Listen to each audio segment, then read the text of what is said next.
Welcome back to my part 2 series on how understanding rising land costs in Singapore can allow you to make wiser, smarter decisions. Have you heard that right now there's a new plot of land that is released near MGS, which is at the Holland Link site? If you have heard about it, the question is, their PSF makes sense or not?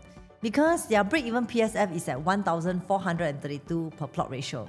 If you're staying in the Holland area, you would have heard that there's actually 7 or 8 plots of divided GLS for sale in the upcoming few years down the road. And the first one that is launched is this one, with Sim Lim winning the bid by 1,432 PSF per plot ratio, which is 22% higher than the other bidders. Why is it important you want to know this is because today we want to be able to make sense of how understanding land costs and their break-even price will allow you to know future prices.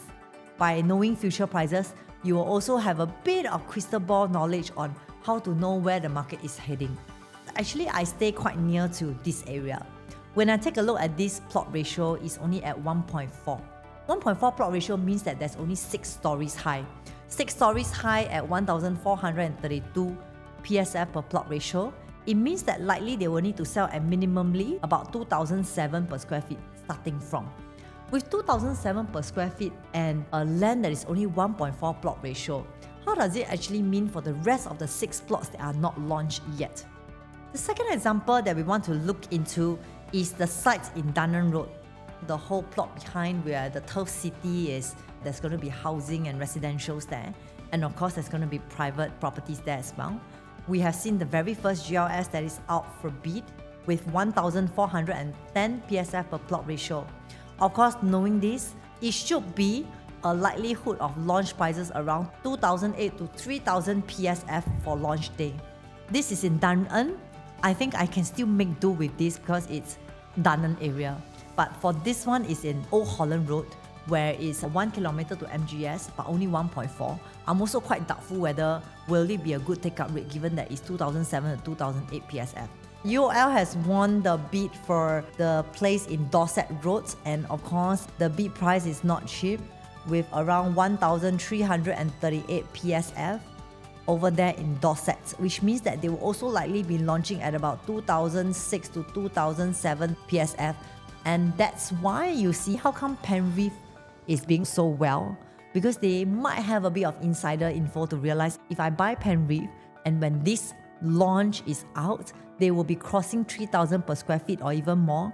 If I go in as an early mover, I might experience very good gains from this in a very close period, let's say 6 months to 1 year. Investors or buyers who are thinking of buying a property, having a place that has future land sales will definitely help to inch up your price. And understanding the land cost is good because you can track the break even and understand what price is safe for you to buy and take into reference with other competitors. With the increasing demand for GLS, do you think it's actually going to be a good news or bad news? Because the developers sometimes give us some hint on what will be the market like in the upcoming few years. Whenever there's an increasing number of bids, developers are beginning to be aware that inventory is low. Because inventory is low, developers need to bid, developer needs to make money so they can answer to their shareholder. That's why they will start coming in aggressively to bid. And you can now make sense how come there's 9 bidders, and even for this one, there's a total of 5 bidders. Because when developers starts to be more enthusiastic in bidding, it means they have identified that inventory is low, it's time to come back, and that is for you to make sense that inventory is low means they are going to come and bid. When they're going to come to bid, it means that the demand is increased for land sales. When the demand increases, of course the price goes up. So do you want to buy when it's a later stage of clearance of inventory, like the inventory has really met up to the need? Or you want to buy when there's a beginning need for land, where developers are eager for land and it is not one being more expensive than the other? The land price sold will actually really determine your future sale price. So how do you make sense of land price sold versus future launch prices? Take for example Zion Grand. Based on the land bid of 1,202 PSF per plot ratio, you are able to make sense of how come Zion Grand will start from 2,689 PSF and with a selling price of up to 3,050 averaging PSF during launch day. There will definitely be a gap from how much they bid versus how much they eventually sell. Some of my clients will be saying, oh, because they start from 2006, it's cheap.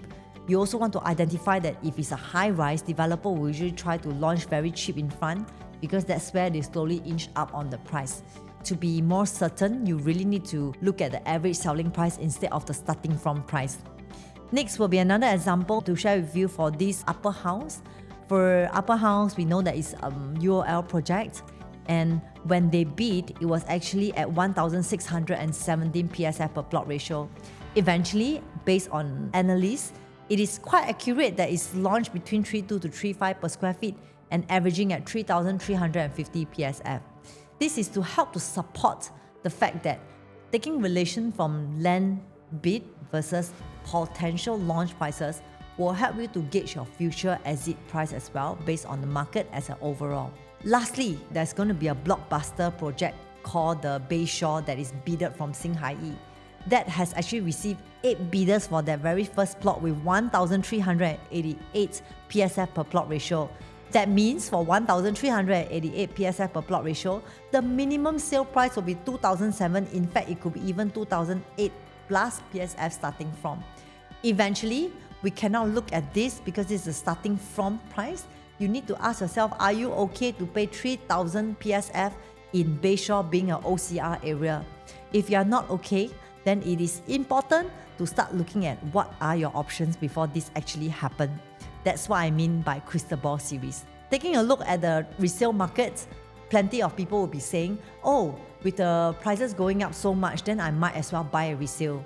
But I beg to differ because if you take a look at Seaside Residences, it has already done deal from 2005 to even recently up to 2006 per square feet.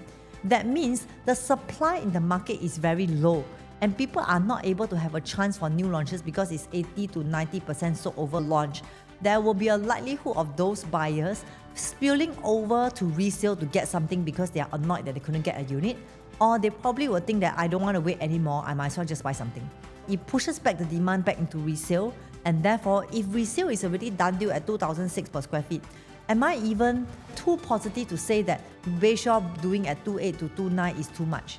My answer is definitely no, because resale is moving on to 2.6. Definitely new launches, people are willing to pay higher for a brand new project in that area. To also help you to make sense of the low inventory, for Chuan Grove site alone, which is at Lorong Chuan area, has drawn 7 bids with top offer of 1,376 PSF. Another good sign to tell you that developers are hungry for land and they are willing to come up to higher offer just to get the land. And therefore, for Chuan Grove being OCR, the minimum sale price will also be 2,007 per square feet. Speaking of waiting for 2026 prices, you want to take note that with that 2,007 PSF starting from will eventually result in 2,009 to 3,000 PSF in again an OCR area. Dear friends, if you are considering to wait for next year's market, try to be more cautious in Q1 to Q2 because that is going to be a good sign to let you know how ready is the market in terms of cash, loanability, and also their knowledge. This is what I also want to talk to you about. What do I actually mean by first mover advantage due to land costs? From here, this is the upcoming launches land bid prices. In Zion Grand alone, where we just started, this was 1,202 PSF per plot ratio with average transaction of 3,050 PSF. This is in the launch of Q3 2025. In the launch Q2 2025, in Promenade Peak alone, the land was 1,300 PSF, resulting in 3,300 PSF average transacted. Now, fast forward to launch in Q2 again, Penrith itself was land bid at 1,154 PSF, resulting in 2,800 PSF transacted averaging. I want you to think about this. In the year 2026 onwards, the Q3 2026 will have one launch in the Lakeside, which is next to Lakeside MRT. Their PSF per plot ratio is 1,132. If 1,154 PSF is launching at 2,008, how much do you think 1,132 PSF will be launching at? I wouldn't be surprised if it's going to be launched at 2,500 PSF in Lake Garden because of the land cost. For Thomson View, it's a RCR plot. their PSF per plot ratio is 1178, which they will also likely be launching about 2,007 per square feet because it's an RCR plot. With quarter 3 2026 and quarter 4 2026, you're going to expect Bayshore at 1,388 PSF per plot ratio. That explains why we are going to expect 3,000 PSF, because for 1,100 range PSF per plot ratio, they are already launching at 25 to 27. This is 1,388 PSF, which means it will definitely be 2007 to 2008 starting from. For quarter 4 2024, you are going to see Chuan Grove launching at 1,376 PSF, which will certainly be crossing 3,000 per square feet eventually. This will be your Crystal Ball series for the year 2026. For RCR plot, you are going to expect them to sell at future CCR price. For example, if you take a look at quarter 3 2025, Sky at Holland in CCR was already averaging at 2,900 per square feet based on 1,285 PSF plot ratio launch. For quarter 2 launch for River Green, it is selling at 3,130 PSF averaging. For quarter 3 2026 moving forward from here, Dorset is going to be done at 1,388, which I believe it may even be crossing 3,000 to 3,002 PSF starting from. And for quarter 2 2026 at River Modern, which is the next very hot project which is facing the river, it should be crossing 3,001 to 3,002 per square feet starting from, because it's 1,420 PSF per plot ratio. Fast forward, Dunnan Road is going to definitely cross 3,000. You should be expecting 3,003 to 3,004 PSF. For Holland Link, which is that small plot of 1.4 plot ratio, I wouldn't be surprised 2007 to 2008 starting from, eventually crossing 3,000. Even Tanjong Rhu, that area will be crossing 3,000 if this is the trend that is upcoming. We are definitely 100% confirmed that land sale is not going to come down. It is pointless to wait for land sale to come down. Developers are coming in strong and they are ready to up their offer just to ensure they have a land to build. As such, you will now make sense that there will be higher new launch prices expected in the year 2025 to 2026. And if you want this chart, reach out to me and I'll send this to you to better help you to plan for your property journey. In summary, where the market is going to be headed in the year 2026 in relation to land sale versus future prices, OCR land cost is now RCR land prices. RCR land cost is now CCR land prices, and CCR will be setting new benchmark prices. Would you then now find a sweet spot to enter? This brings us to the next question. Now we talk about, developers are coming in strong, they want land, they are ready to come out with higher prices to bid, they want to make sure they make money. With so many developers coming in strong, will there really be a continual demand for Singapore's market? Our cooling measure for foreigner has doubled to 60%, which only now focuses on Singaporeans and PR. What does it actually mean for our local property market? The property prices will keep going up? Or actually it's just going through a phase right now? Because now there are lesser foreigners buying Singapore's property. Can our local market really support private property market here? Second thing, we also want to know, why does our government control speculation? Because it's a very harsh decision to stop foreigners to buy property in Singapore with this 60%.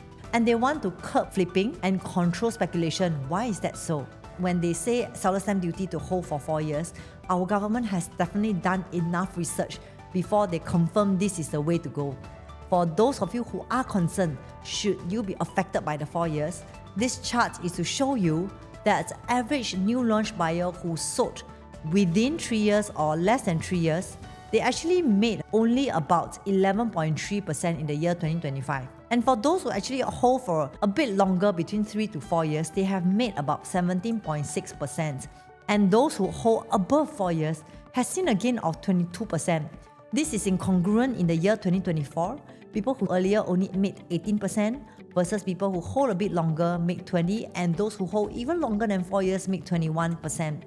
It's important to know, because even for myself, when I'm thinking of this, the first question I ask is, will I really be affected? On one hand, our government wants to do the 4 years holding. On the other hand, they stop foreigners buying a property, and then they mention they don't want you to do flipping. Why is this actually happening? For resale sellers, if you have bought a resale property, good news for you if you are thinking of buying it for a longer period.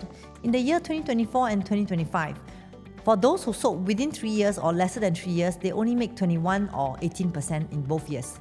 For those who hold between 3 to 4 years, they make about 24 to 22%. And for those who hold between 4 to 10 years, they see a gain of 28 to 30%. And lastly, those who hold above 10 years have seen a gain of 66 to 69%.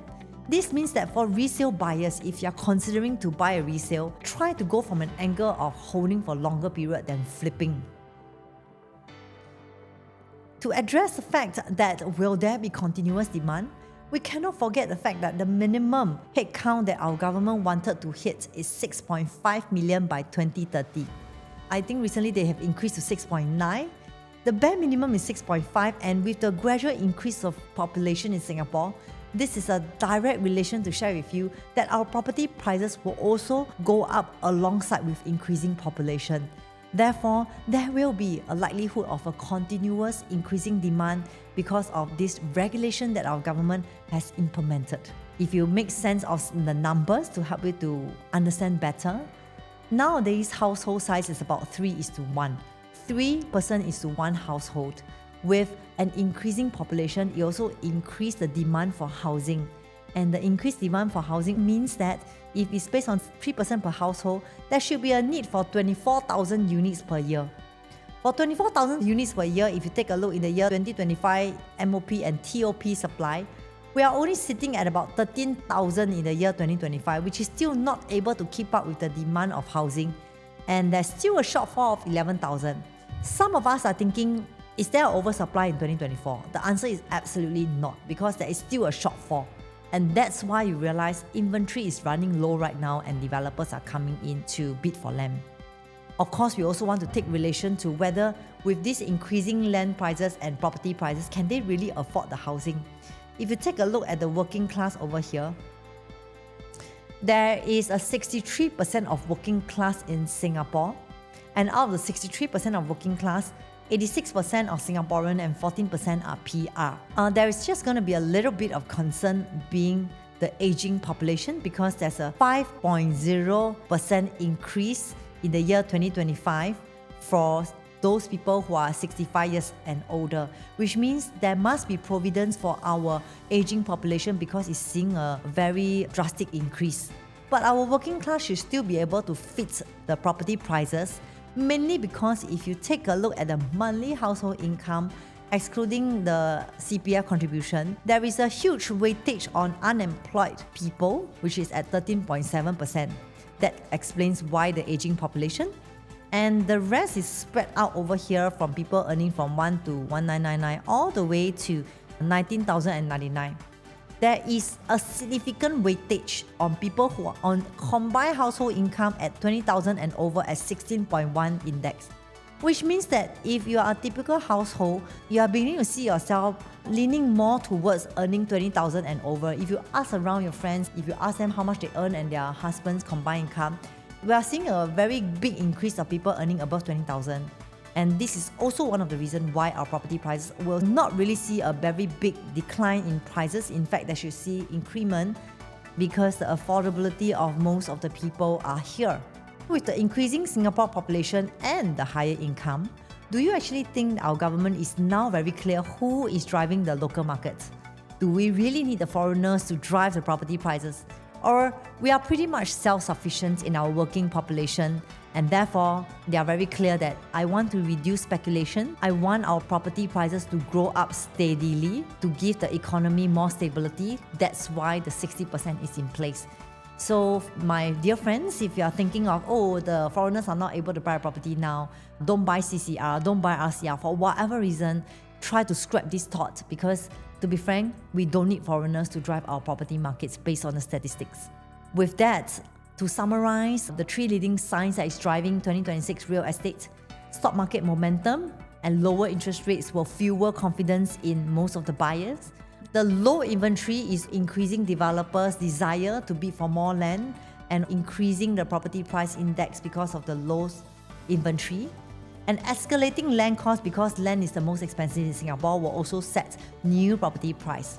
I know it's very hard to just understand or make sense of the market in just my part 1 and part 2 series. Moving along, we're going to have more webinars and more sharing sessions to share with you if you are interested to really learn about the property market to make sound decisions for yourself. As such, if you feel that you're interested to take part in our upcoming webinar, feel free to leave a comment below and our staff will reach out to you. With this, I end my sharing for my part 2 and have a great year ahead.